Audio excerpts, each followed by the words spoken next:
Welcome to the National Women's Fitness Academy podcast. We're here to talk about women's health, female hormones, body image, and all things health and fitness.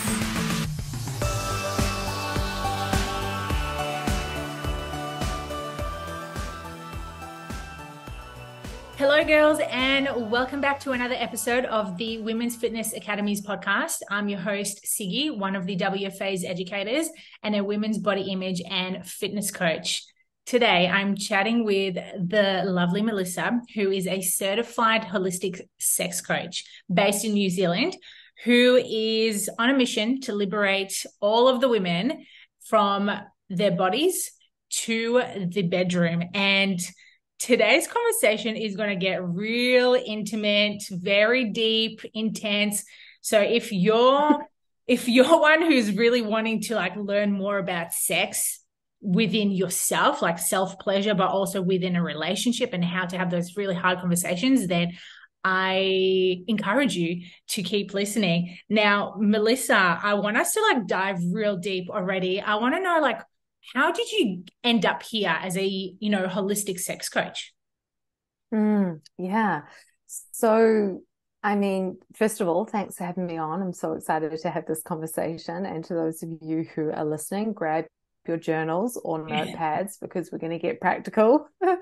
But how I really got into this is I went to Bali on the whim and kind of signed up to this workshop called Understanding Sex. And at the time I was 28 and I felt like a creep signing up to this workshop. I was like, oh my gosh, I'm so curious, understanding sex. I'm in Bali by myself. I'm never going to tell anyone that I go to this workshop. At the time I had a boyfriend as well, and I obviously told him.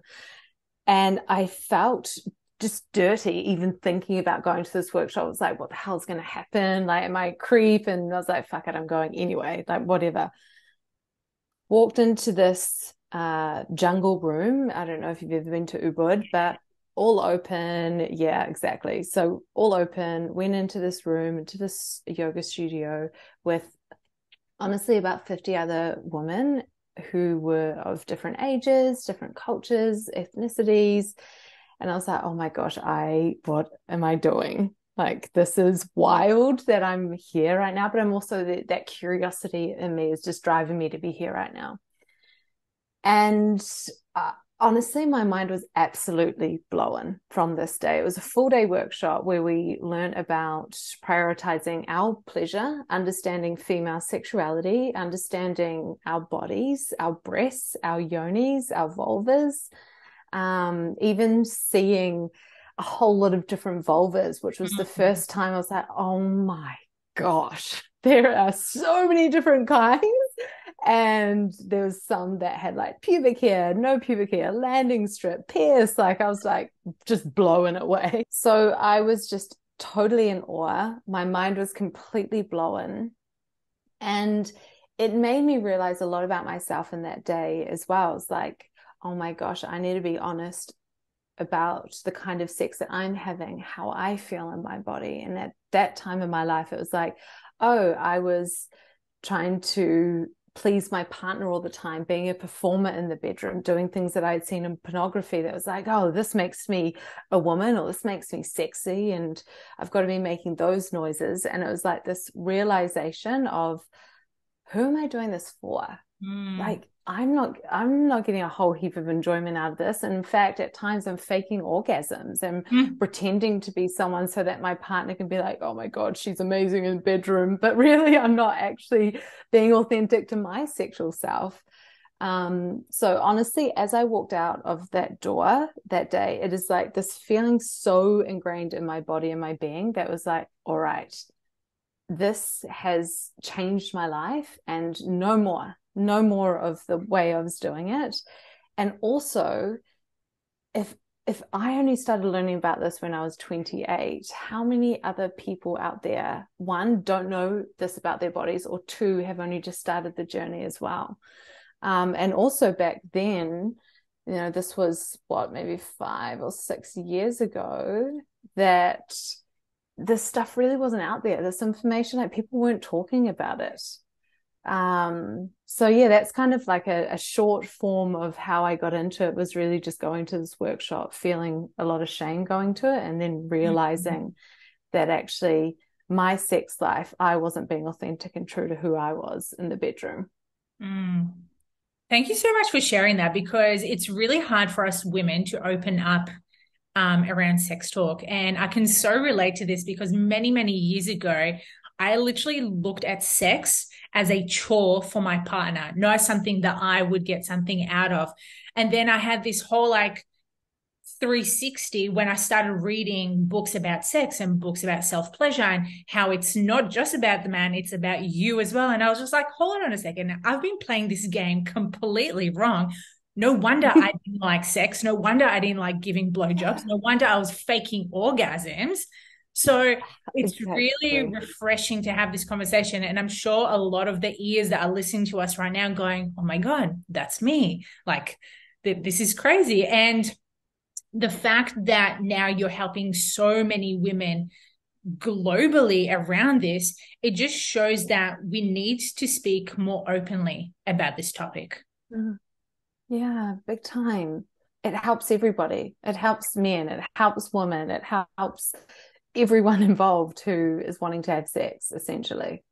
100%. And let's talk. Like, I have so many questions in my head right now. I'm like, just pick one question, but one that stood out the most right now for me is the faking orgasms, because this is so Yeah. common with women. And I think from my experience, like I will share, I'm openly happy to share my experience, but me faking my orgasms was because I wasn't connected authentically to myself, to what I enjoyed, to what I liked, because again, it was like me pleasing them. So when I'm sure, like, well, I don't know, like if this is something that you have experienced, but I'm sure a lot of your clients have experienced as well, like how do you navigate that? Like, how do you come away from, faking it while your partner's like, hey, was it good? And you're like, yeah, it was awesome. In the back of your mind, you're like, fuck, I don't want to do this again. It's To, terrible. yeah, to Yeah. actually starting exploring your body, doing a little bit more embodiment work, self-pleasure. Because again, when it comes to self-pleasure, a lot of women feel very shameful around that because, from decades, it's told that women are not supposed to, feel pleasure during sex. Of course, of course. Yeah. So let's go back to the faking orgasm piece and how to actually start that journey from going from fake orgasms to real mind-blowing full body orgasms. And for me in my journey and what I really take clients through is, number one, being really honest with yourself and starting with the why. Why are you doing that? Who taught you that you needed to be screaming that loud or even having an orgasm? If it's not happening for you, being honest with that and going, you know what, it's not happening for me. And it doesn't mean I'm broken. It doesn't mean anything's wrong with me. I just need to explore myself more.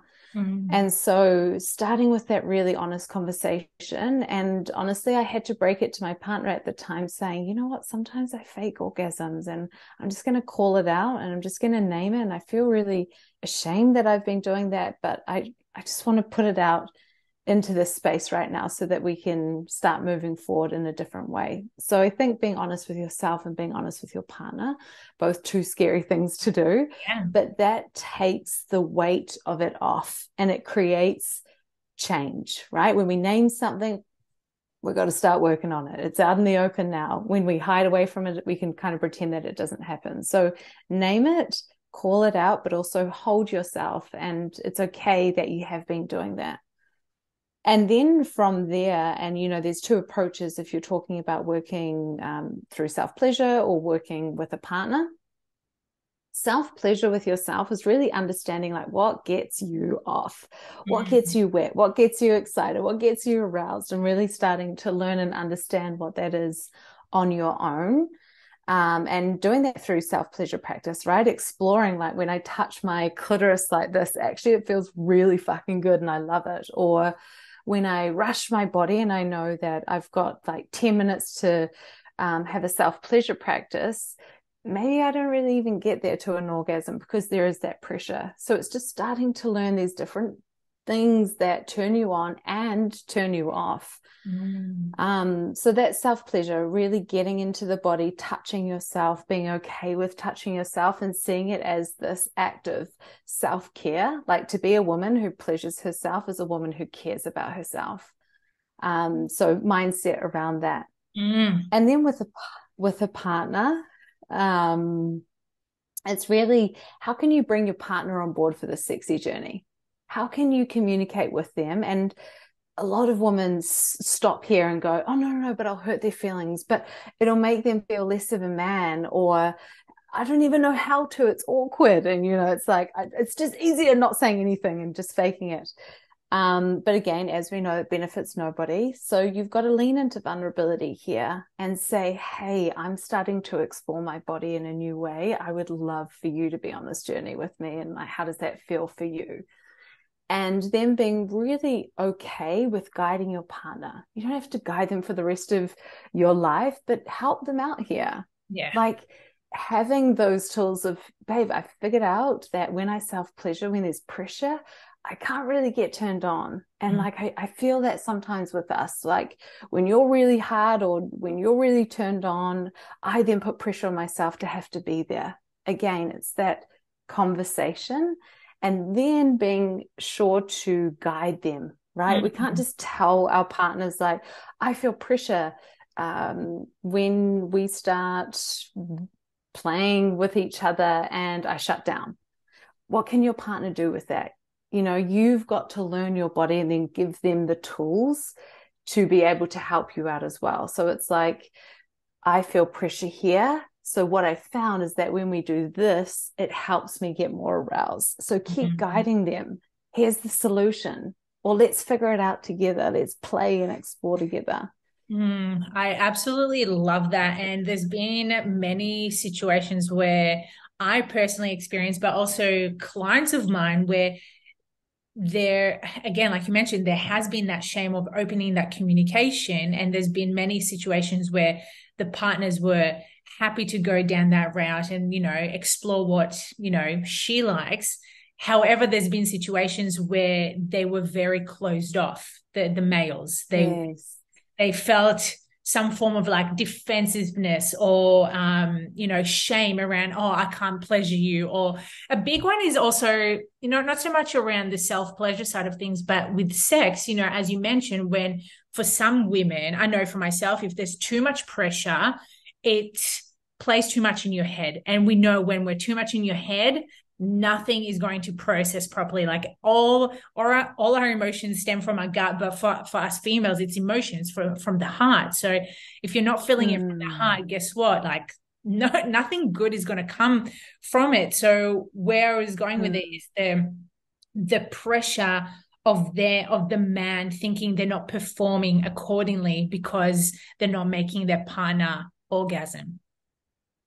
Totally. Which is a big piece, right? Why does orgasm mean success in the bedroom?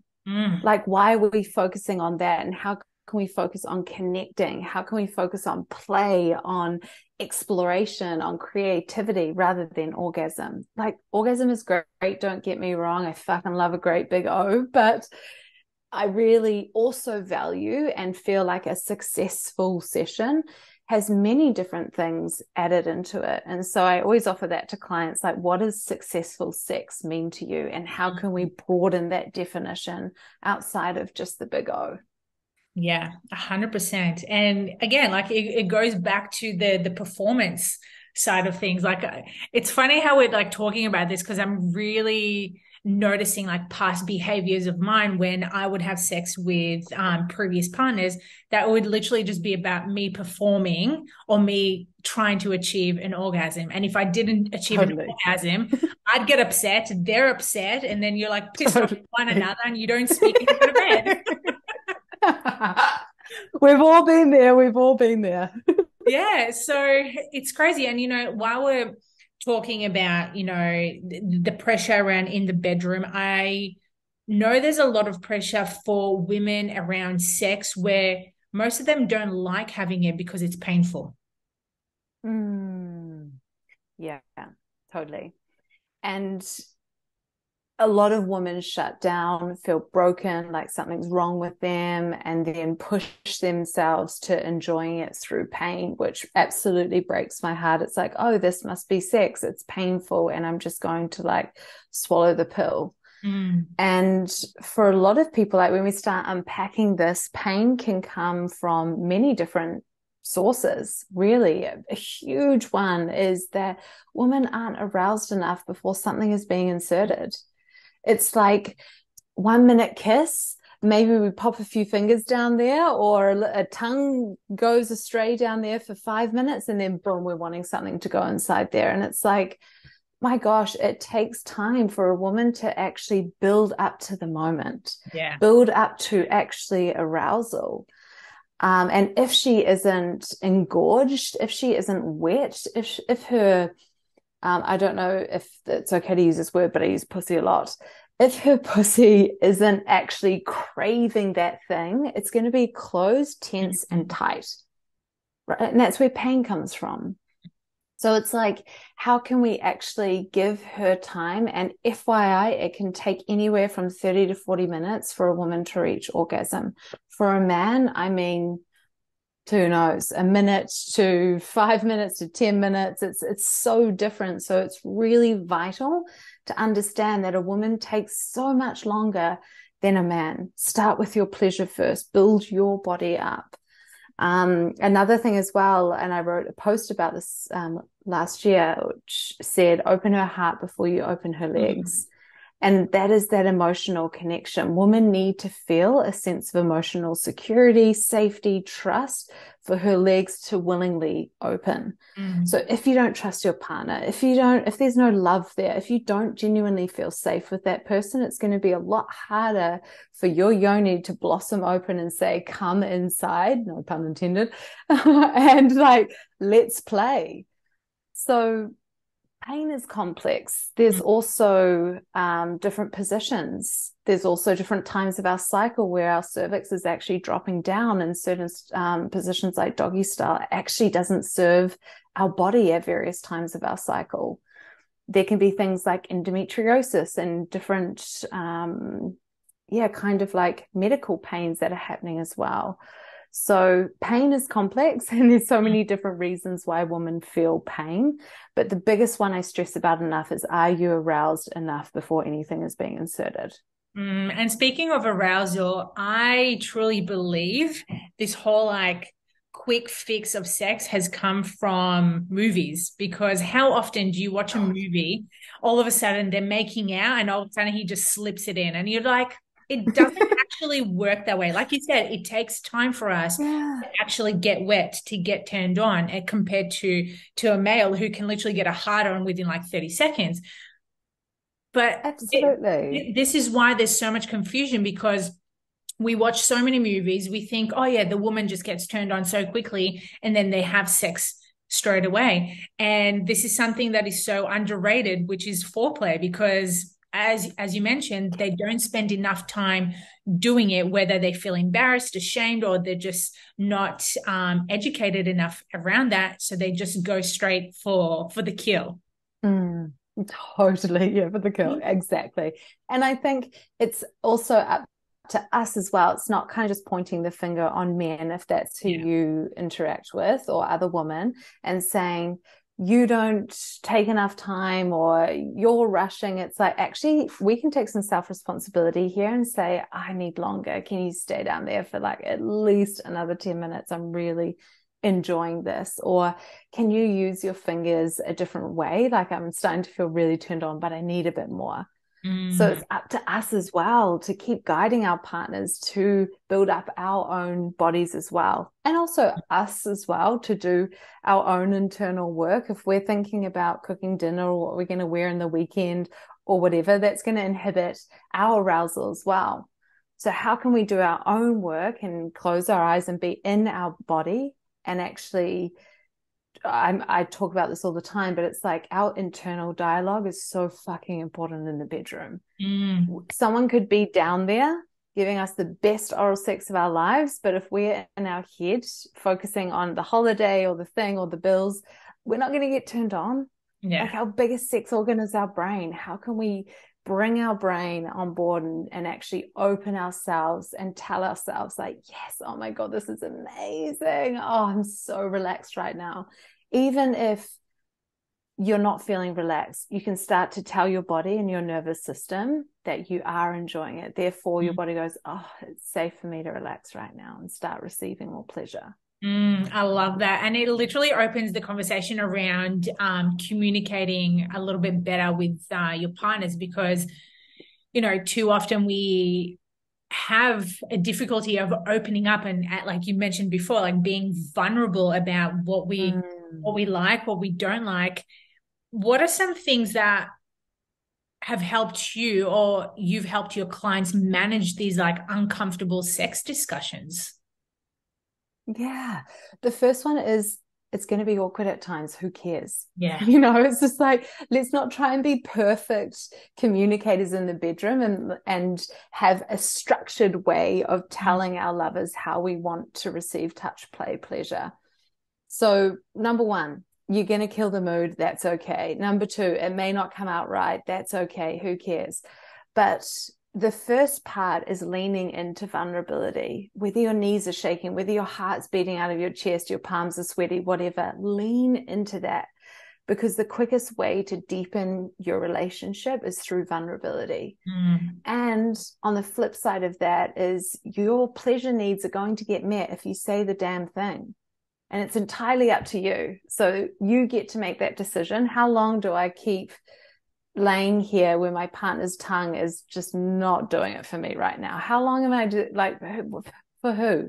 Or I could lean into this like quote unquote awkward or vulnerable place and say, babe, can you actually slow down a little bit and move your tongue to the left? And after that, just go, and I'm going to let that leave my mind. I'm not going to make up stories that he or she is hurt or broken or whatever. I'm just going to go, oh, you fucking boss, you said the thing. Yes, now I'm going to relax into this and receive it. So those are a few little points to kind of like get over the hump and say the damn thing. I think it's so important to have those conversations, because again, like if we don't, we end up just resenting having sex or resenting our partner. Yeah. Exactly. And like what you said, you know, you kind of do the thing, you have sex, it didn't happen, you're annoyed, they're annoyed, you go to bed, you know, it's like you get to in some way control the outcome if you say the thing, if you lean into that conversation. And, you know, that also takes practice. It's a skill to learn to keep leaning into those conversations. Sure, I have it at times where I'm like, oh no, I need to say the thing, like this is not working out for me. And I've still got to say it, but it comes a lot more easier with me because I've said it and I've practiced it over and over again. Say it in front of the mirror. You know, if you're leaning into this thing, like when you're driving, say it out loud, hear yourself say it, or look at yourself in the mirror and say, babe, I need you just to move to the left a little bit and just down. That's the spot. And like practice saying it so it feels natural for you. I think it's also quite healthy to express that, because then it lets our partners express what they like as well. Because again, like, yes, we're talking right now about us women receiving and giving, but this is also going to open that space for he or she about what they like and what they want more of. And I think, you know, too often, like, again, like it's having those awkward, I'm getting choked up here right now because it's really, it's really funny because it's bringing up a lot of like conversations that I've had with previous partners about sex fantasies, or, you know, your favorite positions or what you don't like. And again, it's really like diving deep into that conversation, going, what it is that you like? What do they like? How can you, you know, bring it together? 100%. And oh my gosh, sexual fantasies is the ultimate vulnerable conversation. Again, over another post about this last week and actually a blog around leaning into that vulnerability. And it's like, how can we first and foremost own what we desire and like, right? If we're not okay that we desire something, it's we're not going to feel okay about our partners receiving that. Yeah. So owning, like, if you have a sexual desire that you want to be spanked really hard, or you want to have a threesome or something like that, how can you do your own inner work to be like, oh my God, yeah, that really does turn me on to think about being spanked really hard by my man or my woman.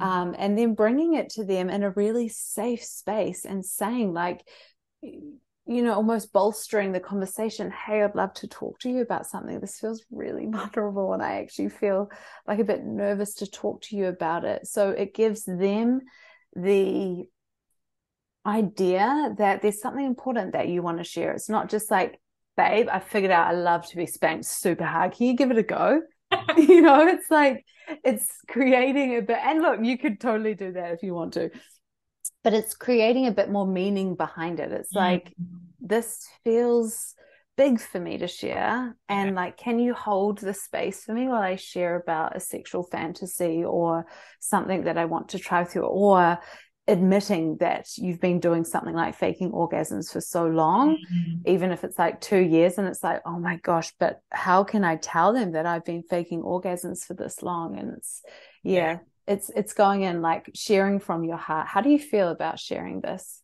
I feel like nervous and scared. Share that with your partner before you share the thing. 100%, because, like, again, like, you have to be open around these conversations, because then you're just never going to know what the outcome is. And, if you're someone who does love being spanked or choked, or, all the dark stuff that people look at, like BDSM, if you don't express all of that, how are you going to satisfy your needs as a person? 100%. Yeah. And, a lot of people don't share these things out of fear of rejection, or thinking that they're abnormal, or thinking that their partner's going to pack up their bags and leave. Yet your partner could be like, oh my gosh, I share that same sexual fantasy, and or I've been dying to try that with you, or that sounds kind of fun, and I'm willing to give it a go, but it may not be my thing as well. Yeah. So I think it's important that, like, to hold that part of yourself that feels like, oh my gosh, am I weird for liking this, or whatever. I remember when I shared a sexual fantasy with my partner now, I was like, oh my gosh, this feels big. And it naturally kind of just happened, where I was like, would you be into something like this? And then he was like, yeah, totally, give it a go. And exploring that with my partner was like, wow, I've just opened up this whole different area of my own sexuality that feels fucking cool to explore with this one person that I love so much. So yeah, you never know the outcome. And also, like, BDSM, dark stuff, whatever, everyone has their own variety of what dark means. Everyone has their own ideas of what is bad or good or naughty or dirty or disgusting or gross in the bedroom. So never put yourself in a box that's like, because I like this, I'm a dirty person, or because I like this, I'm a dark or whatever person. Like, you get to name that, whatever that is. 100%, instead of labeling yourself like that. Yeah, totally. You get to decide. Yeah, I love that. And something that just crossed my mind, like, we've been talking a little bit, about self-exploring within, like, bedroom with partners and stuff. But as, for some of us single girls who are exploring our own self-pleasure, or even casual sex. Now, it's funny, because over the years, I've noticed how I'm not a big fan of casual sex. Like, I'm very connected to my emotions. I love sex because of the love factor for it. And again, every woman's very different. But I've done so much research and I study so much about this stuff that I realized that, I don't know, maybe correct me if I'm wrong, but I've found that casual sex actually doesn't help a woman. It just makes it a little bit worse in terms of, like, our emotions, because we are so connected emotionally during sex compared to men, where, they think very differently and feel differently. 100%. And like you say, every woman's different. Some women absolutely love casual sex. It makes them feel empowered and invigorated, and they can kind of go there and disconnect from their emotions and just bring in the fact that they want to explore with somebody or play. For those of us who do need that emotional connection, who do feel really satisfied with that emotional connection, then casual sex probably isn't the right form of sexual connection for those people. And it's really good to connect with your body after those sexual experiences and ask yourself, hey, did that serve me? Was that really fun? Did I feel really fulfilled after that casual sexual experience? And if not, what would actually fulfill me? If I could have the dream sexual experience whilst being single, what would it be? And it's, I've done this with a client. What would it be? Okay, it's going out on like 3 or 4 dates, really getting to know them, asking my heart, are they on board? It's connecting with the 4 parts of your body as well. Your mind, like, is my mind connected to this person? Is my heart connected? Is in my gut? Do I feel connected to them in my gut? My sex center, do I feel connected with them there? And if it feels like a yes in those 4 centers, then for them, then that's kind of a green light to go, yeah, actually, I do want to have sex with this person because I feel connected in my body in these 4 centers with them. So that's kind of a way of understanding casual sex and how to explore that as a single woman as well. And also don't put too much pressure on yourself. If you do just want to fuck around and have fun and play, then do that too. But I totally hear you that, yeah, it can spin more women out if they're doing that, feeling guilty, etc., etc. And like you said, like, it's just doing what feels right for you and stop like putting yourself in a box because other people think differently, compared to me. Like, yes, I love sex on an emotional level, but those who are listening right now might enjoy just having sex because they literally just want to get satisfied sexually and move on. And that's totally fine as well. Totally. Yeah. For some people, if they connect to all their centers and it's like mentally, I know this person isn't right for me. Like in my heart, I don't have a whole lot of love for this person. My gut's like, definitely don't go there. But your sex center's like, whoa, but they're so hot and they're so sexy. And I'm just going to let my sex center decide. And I'm just going to bang this person for the night and move on. And if you can make a conscious decision around that, then I feel like that can help you as well with casual sex. It's like, I know that I'm just exploring this person for the sexual part of it, and that's okay. Yeah, 100%. And I think there's like always various areas to being intimate, like we explored today. It's about being intimate with yourself, with your partners, and being okay with like casual sex. But back to self-pleasure, because that was like the main factor why I wanted us to chat today, is because we know self-pleasure from many, many years ago, before you even started studying being a sex coach, you said yourself that you felt ashamed of entering that phase of your life around that. But I also know that a lot of females till today have this shame around self-pleasure to satisfy their own sexual health. And I really want us to talk about what that self-pleasure looks like, because we've explored it a little bit, what it kind of looks like with partners, but like, let's chat more about what it looks like independently, because again, like you said before, some women feel really uncomfortable looking at themselves in the mirror, mind you, touching themselves or trying to figure out what vibrator or what toy to go with. It's just like, do I go with a toy? Do I not go with a toy? So like, what are some things that have helped you and your clients embody that, self-pleasure a little bit more? Yeah.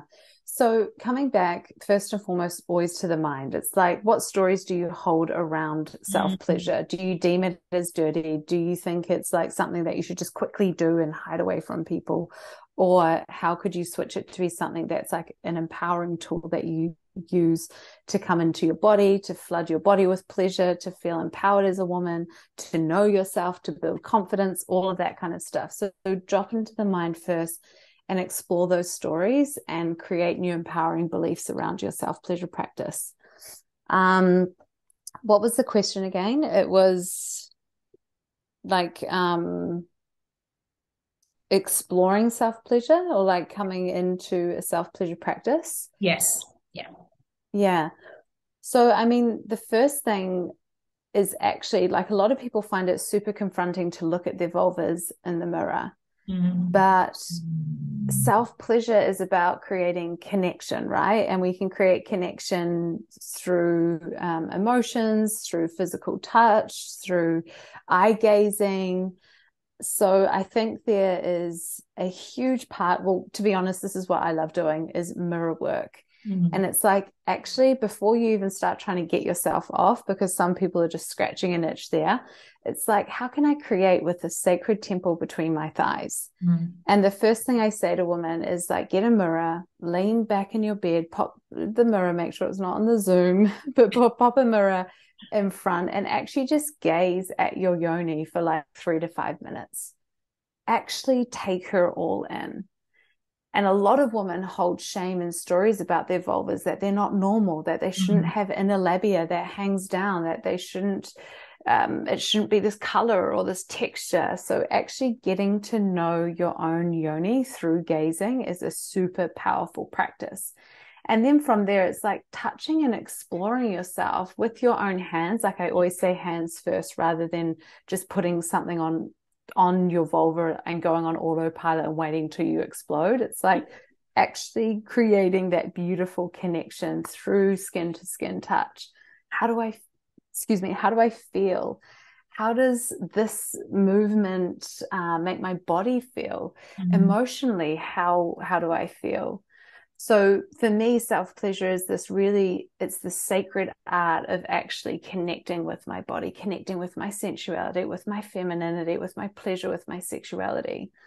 So definitely like hands, massage, gazing, and then having some fun with yourself as well. Like, how can you be your best lover, right? How can you actually take yourself and have these sensual little date nights with yourself? Like, have a shower before you self-pleasure, make the room beautiful, close the blinds, light a candle, pop on some beautiful little panties or a bra or some lace, and actually like look at yourself in the mirror whilst touching and massaging your whole body, using affirmations like, I love you, I deserve pleasure, I am a woman who embodies her sexuality, I am a woman who is proud of who I am. And it's this whole practice of, really getting into your body, really loving who you are as a sexual woman, rather than getting down there, rubbing your clit till you go, and that being your practice. Like for me, it's really about cultivating a relationship to my body, my pleasure, and my sexuality. I love that. It's so interesting because I've had many conversations with women who have literally just done the opposite. Instead of actually getting into the mood and setting the room or wherever they're doing it, they're like, oh yeah, I tried to touch myself and that's it. And I was just like, but like, it doesn't work that way. It goes back to like having sex with your partner. It will take you time to actually, navigate what you like and how you like touching yourself and getting in the mood. So yeah, it's literally, you know what? It's having patience around that. Big time. Absolutely. And it's allowing yourself to go, you know what? This is a journey. This is not, okay, I'm going to do my homework. Like my sex coach told me to try this self-pleasure practice, and I'm just going to know myself in and out. It's like, I am still on my own journey of learning about my body and different things that I like as I evolve as a woman throughout different times of my cycle, throughout different seasons of my life. So I really invite you, if you are listening to this, is like, how could you change your self-pleasure practice to be something that actually fulfills you? And look, don't get me wrong, a quickie, we love them. We love them. We're not shaming the quickies, but to really have fulfilling experiences in the bedroom with yourself and with lovers, you need to get to know your body and have fun with it. Like, how could you really ignite more pleasure in your body? Because when you know a woman who self-pleasures like I do, I'm just like, oh, you're somebody who prioritizes her pleasure. I can tell, because she's confident. She's got that spark. Her shoulders are back. She moves in a different way. She speaks about herself in a different way. And I truly believe that comes from a woman who knows her body, who knows her pleasure, who knows herself. Yeah, it's simple. When you embody your sexuality, it spills out into all other areas of your life. It really, truly does. And while the topic of, spilling the energy on all different areas of our lives as women, we need to, like, this is a perfect opportunity for us to chat about is, as women, we lately I've noticed this theme that where we're so closed off with our emotions that we are too much in our masculine energy and not getting into our feminine energy. And this goes back to self-pleasure and sex. If you're not feeling yourself from within, how do you expect yourself to, actually have an orgasm or squirt or enjoy the sex that you're having? So my question to you is, this could be simply also for like those who are in relationships, but also for the single women. It's like, how can we embrace dating a little bit more around this, sexual discussions that we're having? So how can we embrace dating more around sexual discussions, like having sexual discussions with the people we're dating? Is that what you mean? Yeah. Well, first and foremost, it's like when you're dating, it's making sure that you're not falling back into that people pleasing, right? Mm-hmm. Dating is like a job interview. Is this person really serving a sexy job interview? Yeah. But it's like, again, into those 4 centers. How do I mentally feel when I'm with this person? How do I emotionally feel? What is my gut telling me? What is my sex center telling me? And it's like, I always come back to those 4 centers because they don't lie. Mm. And it's like, how can I date from an empowering place? Mm. And it's like, don't date potential. Number one, don't date this person that you're like, well, they could be good. Or it's like, I've been single for 3 years and this guy or girl is like, I reckon they're kind of good. It's like, absolutely not. You're better than that. Date with worthiness energy. Before you go on your date, self-pleasure, embody that magnetism, embody that sexuality and sensuality, that woman who knows her fucking worth and goes out on a date with somebody that they get to decide, is this person for me or are they not? Not, I'll just take what I can get.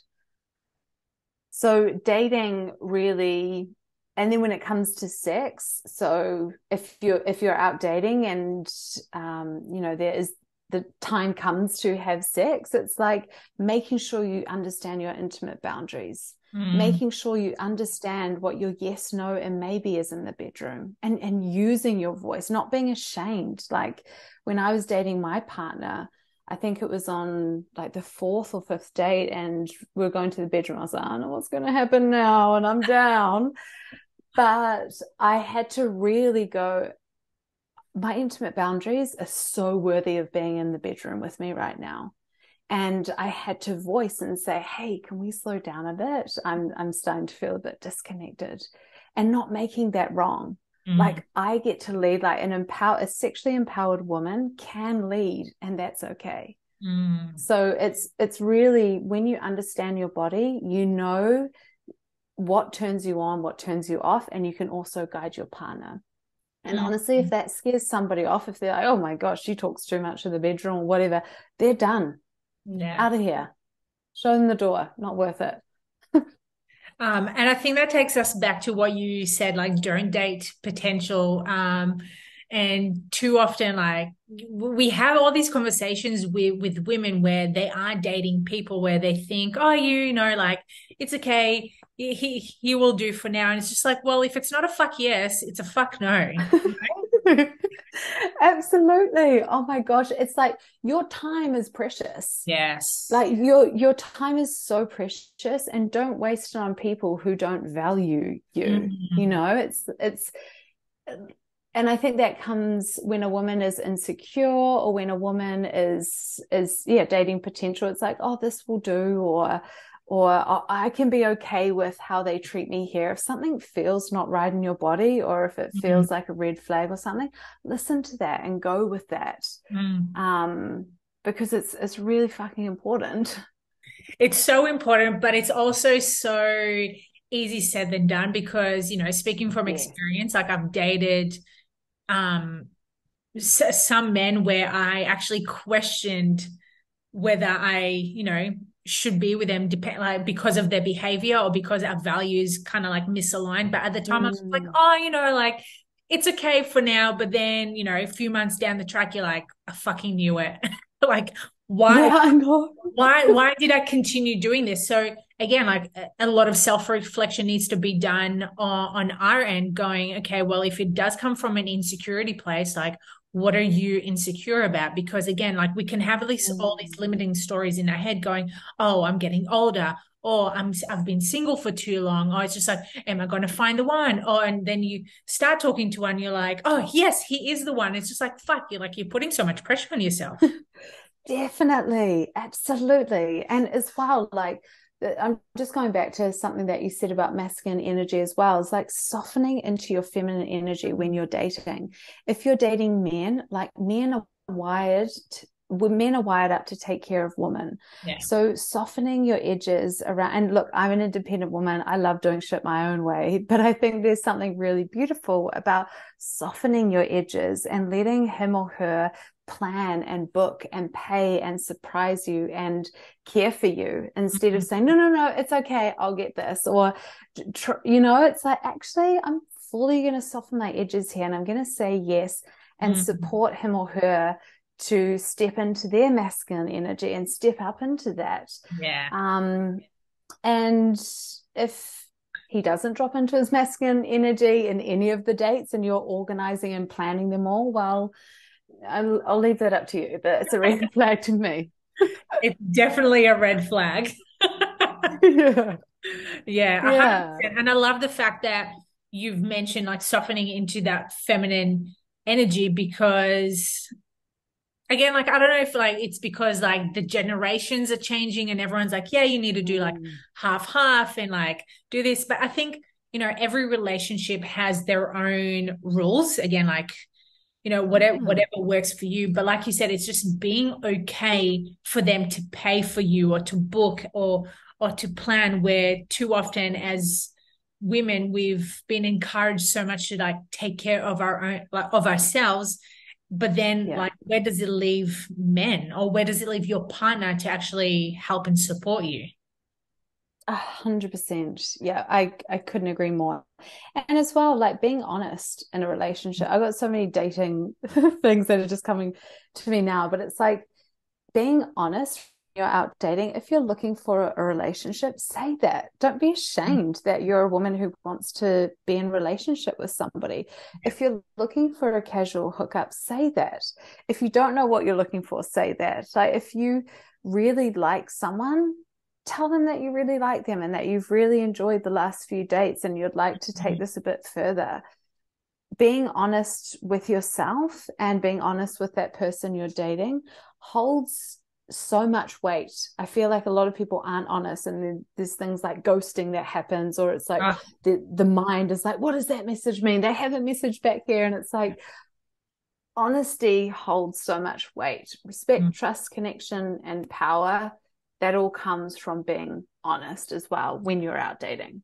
I have one more question before we finish off, because it literally brought up something that has happened recently personally, but also for clients, where you end a relationship and you're trying to, I guess, rebuild what happened or work through things, and then you're just left there out in the open because they've ghosted you. They've stone cold you without a reply. And I find that this has happened many times for many people, and it leaves them really disheartened, going, well, what the fuck? Like, I've put myself out there. I've been vulnerable. I'm open to you. I'm wanting to make things work. Yet you've literally you didn't answer any questions that I had for you, and you've just like left. So what's your take on, ghosting and people just not replying back? 100%. the only thing I'll say about this is stop making it about you. Stop making it that what you did made them do this, or how you acted, or what you said, or your vulnerability. Don't make it about you. So many women go, me, I should have done this differently. I'm not going to do that next time. It is their shit. Yeah. When people are, and like, I'm getting fucking passionate about this because it's like, I hate ghosting. It's so lame. But it's like, that's people's own emotional capacity that they're showing right there, that they don't have that capacity to say, hey, this isn't for me. Yeah. And just imagine down the line, like that if they have that capacity that they can't communicate that, just imagine down the line how many struggles you will have. See it as, instead of rejection, it's like what's the word? It's like a redirection, right? Let's call it that. Instead of a rejection, it's a redirection, and they have given you the opportunity to take the next level up, and another step up to finding somebody who can meet your emotional capacity. Stop making it about you. It's not about you. It's all about them. It's their shit. Yeah. Because like we can get so in our heads of like, it was that I did, like that message, even if you're on borderline of like, should I say this? I don't know. I feel really nervous. I've been vulnerable, and you say it, you're instantly going to go, I knew I shouldn't have done that. And it's like, no, do the thing, be vulnerable, be really proud of yourself that you went there and said that thing or did that thing. 100%. And having that courage to put yourself out there. And then at the end of the day, knowing that you had done your best. And if, as you said, if they didn't have the emotional capacity to, be vulnerable or take the courage to actually express themselves as well, where it's kind of a blessing in disguise. Absolutely. And I will say this as well, being realistic. Yeah, it hurts. Yeah, it fucking sucks. So hold that little girl within you that's feeling however she's feeling, which is like, hold her in your heart and say, the scared little girl who feels rejected, or the scared little girl who feels like she did something wrong. Tell her how much you love her. Tell her how much you care for her, how perfect she is, how amazing she is, and focus on that rather than the thing that happened. Let that person go and come into really holding yourself through the process of that. I love everything about that. So good. so good. Melissa, thank you so much for joining me today. I reckon this conversation has probably been my highlight for the year so far. Woohoo! What are we, 16 days into the year? I know, right? So good. Before we head off, where can our listeners find you? How can they work with you? Yeah, absolutely. So the best place to go is Instagram. That's where I pop a lot of reels and content and all of the jam there. So it's at Melissa Vranjes, not an easy last name to spell, but it's MELISSAVRANJES. And you'll find all of the links and everything there. I love it. Awesome. Well, girls, if you enjoyed this podcast as much as I did, please make sure that you screenshot it, tag us at the Women's Fitness Academy, tag Melissa, tag myself, and then till next time, fucking get vulnerable, get intimate, do whatever it is that's going to satisfy your needs as a woman. And you know what, like taking that leap of faith. Big time. Yeah. Thank you so much for having me on.